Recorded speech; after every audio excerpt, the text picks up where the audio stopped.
আসসালামু আলাইকুম ওয়া রাহমাতুল্লাহি ওয়া বারাকাতুহু। এখন আমরা যে অবস্থাতে আছি, সারা বিশ্ববাসী, বিশ্বের সকল মানুষ, আমরা এখন একটা খুব দুর্যোগময়, খুব বিপদগ্রস্ত অবস্থার মধ্যে আসছি। সারা বিশ্বের এখন যে অবস্থা, যে হাহাকার, যে যুদ্ধ বিদ্রোহ, যে লড়াই, যে অত্যাচার অনাচার, যে খুন খারাপি, যে নারী নির্যাতন, শিশু নির্যাতন, মানবাধিকার লঙ্ঘন, যুদ্ধ বিদ্রোহ, লড়াই, হাহাকার, এই সব কিছুর মধ্যে রয়েছে বিশ্বের কয়েকটি মুসলিময় রাষ্ট্রের শুধু মুসলিময় কিছু মানুষের হাত। যেমন ধরেন, এই বিশ্বটাকে একটা খেলার মাঠের মতো পরিণত করা হয়েছে। এখানে বিভিন্ন দলে খেলোয়াড় সৃষ্টি করা হয়েছে। এইগুলি হলো রাজনৈতিক খেলোয়াড়। এই রাজনৈতিক খেলোয়াড়রা বিভিন্ন ধরনের খেলা খেলবে, ওখানে রেফারিগিরি করবে বিশ্বের একটি ক্ষমতাধর, একটি পরমাণু অস্ত্রের অধিকারী বিশ্বের পরাশক্তি।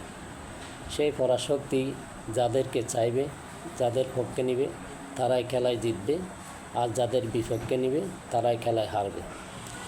আর ওই পরাশক্তি সারা বিশ্বের সব কিছুকে তারা ধ্বংসের লীলে ঠেলে দিচ্ছে, যুদ্ধের দিকে টেনে দিচ্ছে, হাহাকারের দিকে টেনে দিচ্ছে, বিভিন্ন অবৈধ কাজের দিকে টেনে দিচ্ছে। আবার আমরা এই খেলোয়াড় আছে কিছু, আর আমরা আছি কিছু দর্শক। আমরা দর্শকটা যেই দলেই জিতুক না কেন, আমরা হাততালি দিই, তাদেরকে সাবাস জানাই, তাদেরকে অভিনন্দন জানাই, তাদেরকেও জয়ধ্বনি দিই। যার কারণে আমরা আজ সব জায়গায় নির্যাতিত, নিপীড়িত হচ্ছি। আমাদের সুযোগে এবং লোভে, লালসায় খান দিয়ে আজ আমরা নিজ অস্তিত্ব হারাতে বসে গেছি।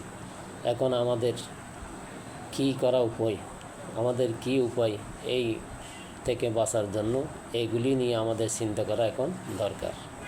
আমরা কোন পথে গেলে, কীভাবে গেলে আমাদের এই বিপদ থেকে মুক্ত হব, এই অত্যাচার থেকে মুক্তি পাব, এই দুর্যোগ থেকে মুক্তি পাব, এই যুদ্ধ বিদ্রোহ থেকে মুক্তি পাব, এই ধ্বংসলীলা থেকে মুক্তি পাব, আমাদের প্রত্যেকের এখন চিন্তা করা উচিত কীভাবে আমরা এই দুর্যোগ থেকে মুক্তি পাই। সেই পথ বেছে নেওয়া আমাদের অবশ্যই কর্তব্য।